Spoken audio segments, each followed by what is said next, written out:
I'm here with Cody Moyer, the Assistant Director for Housing and Dining, and Desiree Reasoner, Director of Residence Life. Welcome to both of you. Thank you for giving me a couple of minutes of your very busy week before the semester starts. Thanks for having us. Okay, so we're getting into a very unique semester, obviously. I don't have to tell you that, so you guys can kind of punt off of each other. It doesn't matter who answers this question first, but what will the semester look like for both your areas? What's going to be a little bit different? What's going to be the same? What kind of advice do you have for students this semester? Cody, you want to start first? Yeah, that's fine. Okay. In the dining area, things are going to look a little bit different when you go into the dining halls. We're going to have limited capacity for our students in order to social distance to keep both our staff and our students safe. So the seating arrangements are going to look a little bit different. We have some new and exciting procedures and things that we're going to be doing this semester to allow students more convenience and less buildup of lines in some of our dining halls, such as mobile ordering for our students. I think they're really going to like that in the academic form where they can punch their order in on their phone and go and pick it up. And my main piece of advice for students in the dining halls, and I'm sure they're going to hear it a ton of times, is to wear your mask at all times.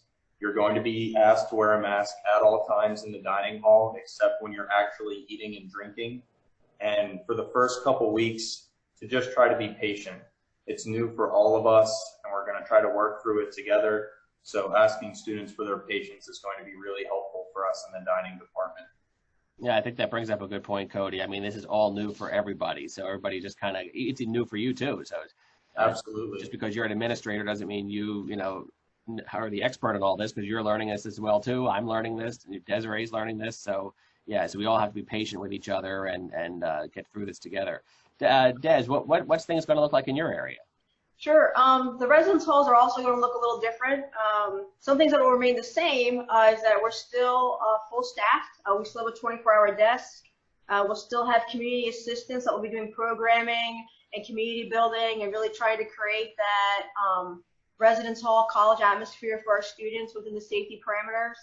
Some things that will look different, as Cody had mentioned, is wearing a mask. Students will need to wear a mask everywhere in the residence halls, except within their actual bedroom, or if they live in a suite or apartment, they don't have to wear their mask in their suite or their apartment.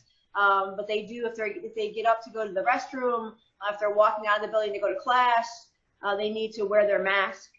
Some of the things that we'll see also change is that a lot of the common area space will be closed off, at least for the fall semester. The smaller computer labs and study lounges in the residence halls will be closed. Students will be able to use the rec rooms to gather. There will be capacity caps in the rec room. But for the safety of our students, the closing off those smaller study areas was the decision that we decided to make.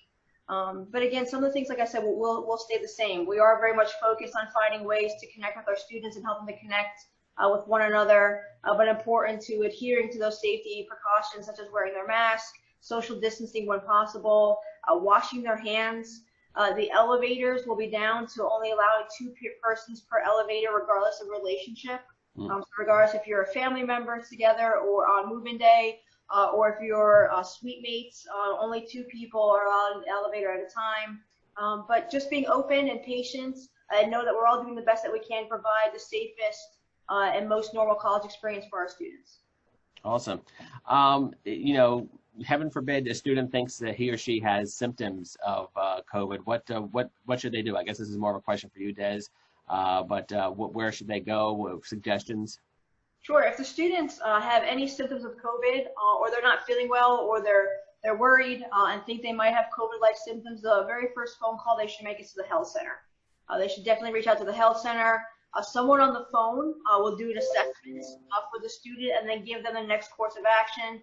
And if any other offices need to be made aware of the students in order to assist them or to help them to take a course of action, the health center will be the one to notify the rest of us that may need to know, keeping in mind the HIPAA and the rights and privacy of our students, but having the forefront of our mind of wanting to assist our students and help them out the best way possible. But definitely reaching out to the health center if someone is not feeling well will be the first step in a course of action to take. Awesome. Cody, one thing I've heard from some students is they're a little bit concerned that with all these new regulations that lines for food are going to be way longer, or, I'm sure you're hearing some of that too. How are you handling that? Yeah, so we do have some procedures in place, and that's one of the things that I mentioned when I first spoke, is that patience is going to be really important as we figure out how this is all going to work in the first couple weeks. And one thing that I did mention earlier to help combat the lines is our new mobile ordering system. Yep. So this will allow a student to put their order in before they even get to the academic forum, so they can just go in, go to the counter and pick up their food right away. And we're really hoping that this will help with lines. Also at Starbucks, we're going to be operating on a slightly reduced menu. So the orders are going to be handled and prepared a lot more quickly to help reduce lines. There's also going to be a capacity for our residential dining hall, South Dining Hall, and the Cup Cafe. So with the limited amount of students in there, it should decrease the waits in the lines as well. Awesome.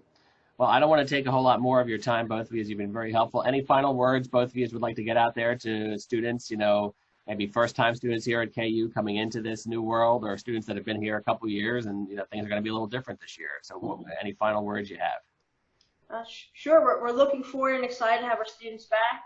The university staff and faculty have done a lot to put safety precautions in place to minimize the spread of the virus, but we're really looking forward to our students to take on that self-responsibility and hold themselves and each other accountable. The parameters in place are only as good as our students and staff and faculty at carrying them out.